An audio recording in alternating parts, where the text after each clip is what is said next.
Statement by Minister of Foreign Affairs of the Russian Federation, Sergei Lavrov.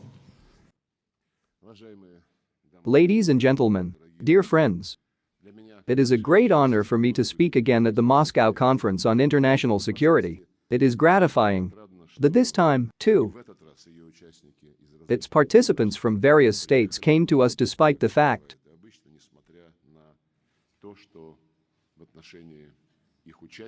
that the most active attempts were made by well-known Western circles regarding their participation in this conference in order to prevent our communication with you today. Intellectual and practical conjugation of efforts is especially in demand in order to improve the situation on the world stage, to develop effective responses to the numerous threats of our time. We are all witnesses of large-scale, truly epoch-making shifts, a fairer, more stable world order based on cultural and civilizational diversity, on a well-balanced balance of interests of the members of the world community, is making its way before our very eyes. This is a long process that takes on a variety of shapes. Suffice it to mention the search by the countries of the world majority for ways to secure their interests outside of Western mechanisms. Gradual de-dollarization of the world economy and trade is also becoming a sign of the times. Today, an increasing number of states are consistently reducing their dependence on the dollar and the euro. They are switching to national currencies and alternative payment systems to Western ones in mutual settlements. The very possibility of the dominance of one country or even a group of states is disappearing into oblivion. No matter how hard Mr. Joseph Borrell, already mentioned here today, tries to declare Europe a flowering garden, around which he sees only the jungle that needs to be civilized, I think that this once again shows the dead end of such a mentality, which allowed the West to rule the whole world for several centuries. Now on the agenda is the task of forming a truly democratic multipolar world order based on universally recognized international legal norms, primarily on the principles of the UN Charter, starting with the main thing: respect for the sovereign equality of states, that is, on the natural and inalienable right of every people to decide their own destiny. The objective tendencies of the modern world cause an almost reflex rejection in the countries of the collective West led by Washington. In an effort to maintain elusive dominance, the Western ruling elites use a wide range of frankly dirty tools, ranging from forceful pressure and unilateral economic sanctions to defamation of dissidents in the global information space, a cancel culture of everything that does not fit into the Western vision of history, and modern processes flourished magnificently in violation of the UN Charter. The Americans and their NATO satellites are trying to tell other countries with whom and how to develop interstate ties, thus, in essence, they deny them the right to national interests, to an independent foreign policy course, demonstrating blatant intolerance towards dissent. The West seeks to usurp the prerogatives to shape the global agenda in all its aspects.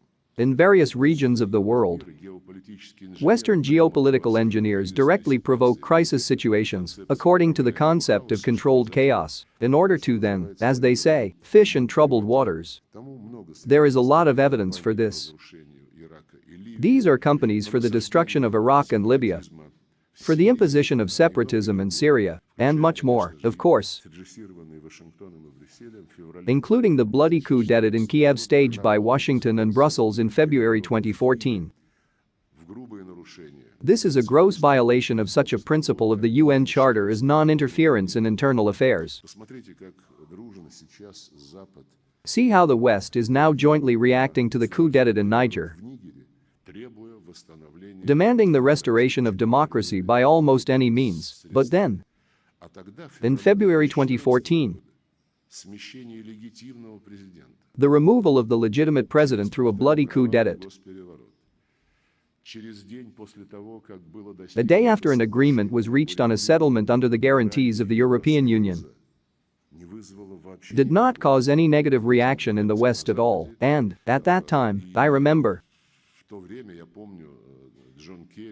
that John Kerry said a few days after the coup d'etat that there was a legitimate president, and people supposedly withdrew their support from him. So it turned out such a manifestation of democracy. It's almost a quote. Therefore, similar examples of hypocrisy and double standards can be cited endlessly. In order to cover up their neo-colonial, racist line politically and ideologically, in order to consolidate their own hegemony, Western capitals are stubbornly striving to replace international law, which they, in fact, violate every hour, to replace it with the so-called rules-based order.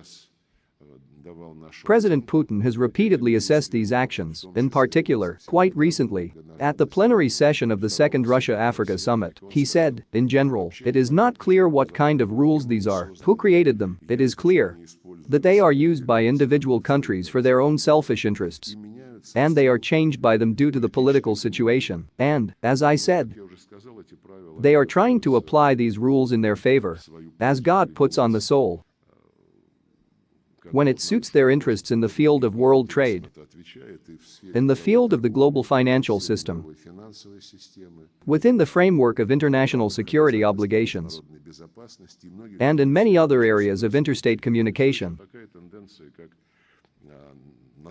There is such a trend as a stubborn attempt by the Western minority to privatize the secretariats of international organizations, including the UN, the Bretton Woods institutions, the World Trade Organization, the Organization for the Prohibition of Chemical Weapons, and we are seeing the same trend in the activities of international sports federations. At the same time, Washington and its allies are not embarrassed that by their illegitimate actions they undermine global stability, they create new risks, they undermine supply chains, food and energy security. This has already been discussed here today. By building up their military presence near the Russian borders, the members of the North Atlantic Alliance for many years ignored the specific political assurances given to the Soviet leadership that NATO would not expand. They grossly violated the obligations assumed at the highest level within the Organization for Security and Cooperation in Europe to observe the principle of equal and indivisible security, not to strengthen their own security at the expense of others, and not to allow any party or organization to dominate Europe. This is what NATO signed up to in 1999 in Istanbul and in 2010 in Astana. Now, the United States has derailed a number of key arms control and non-proliferation agreements. There are also such fears that now they are ready to encroach on one of the cornerstones of the global security architecture, the Treaty on the Non-Proliferation of Nuclear Weapons. In particular, we observe this, but they create risks as a result of frank attempts to withdraw from the procedure of this treaty, the Anglo-Saxon nuclear project, within the framework of the new military bloc AUKUS, into which the Anglo-Saxons are already enticing Japan and South Korea. In this row is the refusal of the Americans and NATO to honestly discuss the initiatives put forward in December 2021 by President Putin on legally binding security guarantees. As I said, this list is endless. Today, the collective West, under the slogan of saving the neo-Nazi Kiev regime, has unleashed a hybrid aggression against Russia in the military, political, legal, economic and humanitarian spheres. Numerous facts unequivocally confirm that the Anglo-Saxons and their helpers have been preparing the Kiev regime for war for many years, pumping it with weapons and sabotaging the unanimously adopted UN Security Council resolution on a peaceful settlement by taking into account the legitimate interests of the inhabitants of Donbas. On the contrary, the West silently and even approvingly watched as the Kiev regime founded by the Putschists legally banned the Russian language in the spheres of education and culture. in the media, and simply in everyday life. Ukrainian officials publicly threatened to expel Russian citizens. They called them savages. What is Zelensky's statement in an interview in the fall of 2021? That if someone in Ukraine feels complicity in Russian culture, then for the sake of the future of their children, they should get out to Russia. At the same time, the Kiev regime, with the active support of its Western curators, was preparing a forceful seizure of territories which, according to the aforementioned UN Security Council resolution, were to receive a special status, primarily the right to speak their native language, as President Putin emphasized. In those conditions, the recognition of the independence of Donbas in full compliance with the right of peoples to self-determination and the conduct of a special military operation on the basis of Article 51 of the UN Charter became a forced but uncontested step to eliminate the threats to our security created by NATO, to protect against extermination Russian and Russian-speaking people in their historical lands. Now Kiev and its Western sponsors are trying by hook or by crook to engage other countries to support the so-called Zelensky peace formula. I am sure that everyone could get acquainted with it, the essence of which is an ultimatum demand to return Ukraine to the borders of 1991. They put forward initiatives, convene conferences, and I would like to urge everyone they are luring into this game to remember that the Kiev regime has openly declared the task of removing everything Russian from the territories not under its control now. This is what the demand to return Ukraine to the 1991 borders means for these people. At the same time, we appreciate the sincere interest of China, Brazil, South Africa, Egypt, India and other countries of the global south in helping to find just and realistic solutions. Our president and the leadership of our country have spoken about this more than once. It is fundamentally important that the relevant proposals of our friends from the developing world are based on a clear understanding of the true causes and nature of what is happening. As a result of the undermining by the West of the principle of indivisibility and security, today, the United States, NATO and the European Union, in order to save their geopolitical project to contain Russia and split the Russian world, are pumping more and more modern weapons into Ukraine. They are increasingly inflaming the conflict and, at the same time, they are provoking the uncontrolled spread of weapons around the world. We have already presented many facts on this subject. Their adventurous and irresponsible line significantly increases the threat of a direct military clash between the nuclear powers. All our sobering signals are ignored by the more grossly distorted for propaganda purposes. At the same time, it is obvious that the attempt to break Russia with the hands of Ukrainian neo-Nazis is an element of their strategic course for the resuscitation of a unipolar world order. The same goal is pursued by them in other regions, where any dissenter becomes the object of threats and blackmail in order to remove the obstacle to Washington's hegemonic plans. What is the value of the so-called Indo-Pacific strategy promoted by the United States, already mentioned here, which is an openly declared anti-Chinese orientation? Having proclaimed the indivisibility of the security of the Euro-Atlantic and the Indo-Pacific region, NATO members crossed out all their previous spells about the purely defensive nature of the alliance. They officially declared that from now on they will not only protect their own territory, but they will also promote their dominance and in this part of the world, in the Asia-Pacific region. They have taken a course to destroy the inclusive, consensus-based ASEAN-centric security architecture in the Asia-Pacific region, to create military blocs there, to promote NATO infrastructure there. An example of supreme cynicism is the West's position on Taiwan. They declare without shame their commitment to the concept of one China, but at the same time they firmly demand that everyone not violate the status quo. And the status quo means As we see from their practical actions, it means treating Taiwan as an independent state. The status quo means pumping up Taiwan with modern weapons, just as they do with regard to the Kiev regime, and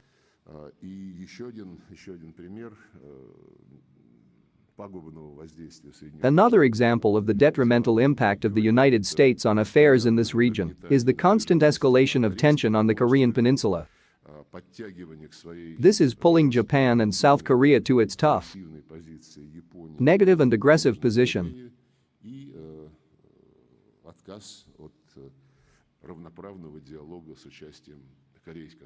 And this is the refusal of an equal dialogue with the participation of the Democratic People's Republic of Korea, which Russia and the People's Republic of China are ready to support.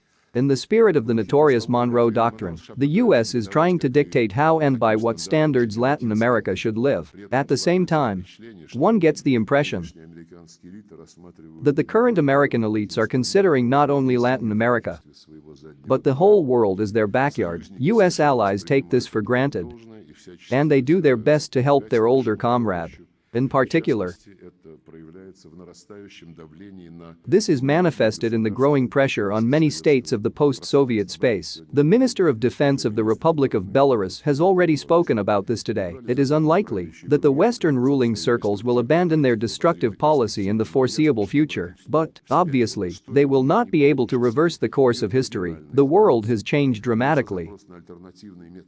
There is a demand for alternative methods of ensuring global stability through the creation of security mechanisms beyond the control of Washington and its satellites, through the formation of zones of pragmatic cooperation and development in various regions of the planet, relying on multilateral platforms that work on an equal footing and on a creative agenda can accelerate this process. We see good prospects in using the potential of associations operating in the Eurasian space, including the Union State of Russia and Belarus, the CSTO, the Eurasian Economic Union, the Commonwealth of Independent States, the Shanghai Cooperation Organization, ASEAN, the Cooperation Council of the Arab States of the Persian Gulf, the alignment of their work program, and this process is already underway, will certainly contribute to the formation of the Greater Eurasian Partnership, help to find ways to ensure security on the scale of the entire Eurasia without the intervention of extra-regional powers. In the global context, I would especially like to note the rapid growth of the authority and attractiveness of the BRICS, in which countries with different political systems, with distinctive value platforms set an example of multipolar diplomacy aimed at agreeing on an equal basis on effective forms of trade, economic, investment, humanitarian cooperation, forms of protected from outside dictates. Foreign policy coordination is also growing. One of the key issues on the agenda of this month's summit in Johannesburg will be the expansion of the BRICS, which will undoubtedly significantly strengthen this association and which will increase its weight in world affairs. Colleagues,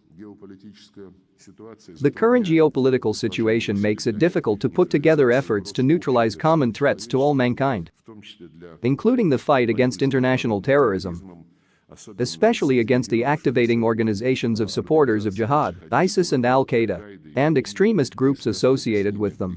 We should not forget about this, that have arisen over the past decades as a result of the military adventures of the United States and its allies. An end must be put to the use of terrorists for geopolitical purposes, whether in Afghanistan, Syria, or elsewhere. The unrelenting threat to security in the Sahara-Sahel region was a direct consequence of NATO aggression against Libya, which led to the destruction of its statehood and the transformation of this country into a transit zone for terrorists, which they continue to actively use. All should learn from the tragic consequences of the wars unleashed by the United States and its allies. We consider it important that the UN, which has somehow calmed down in this direction lately, should take the initiative here and intensify efforts in the field of anti-terror without any double standards. The issue of biological security has acquired particular relevance, primarily in the light of the facts of uncontrolled military biological activities of the United States and a number of its allies in various regions of the world, which our Ministry of Defense regularly informs in detail. This activity is contrary to the obligations under the Biological and Toxin Weapons Convention, and it is necessary to more actively seek the urgent strengthening of this convention, creating within its framework a legally binding transparent mechanism for verifying the programs implemented by the participating countries. Greater attention must be paid to preventing the militarization of outer space.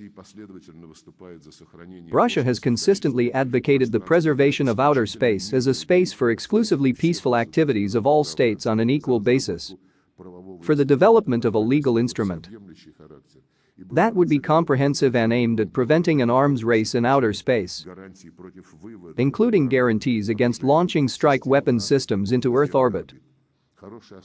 A good basis for such work is the Russian-Chinese draft of an appropriate treaty.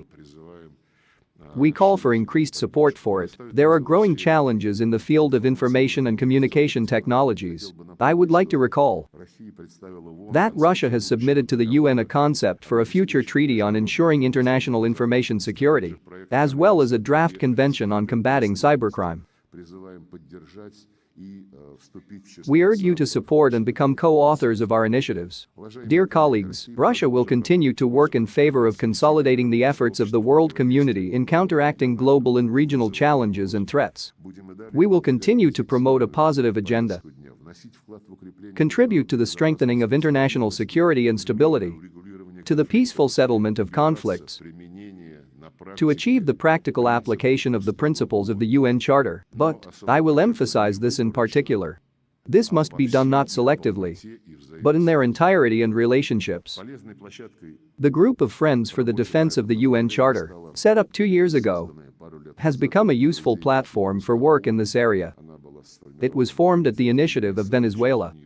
Now it already includes 20 states, and interest in it is growing.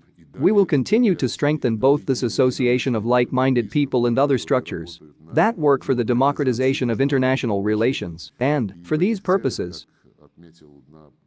as President Putin noted at the St. Petersburg International Economic Forum in June this year, of course, we are open to equal partnership with all countries, with all those who, like Russia, value their national interests and who are ready to determine their own future. Thank you.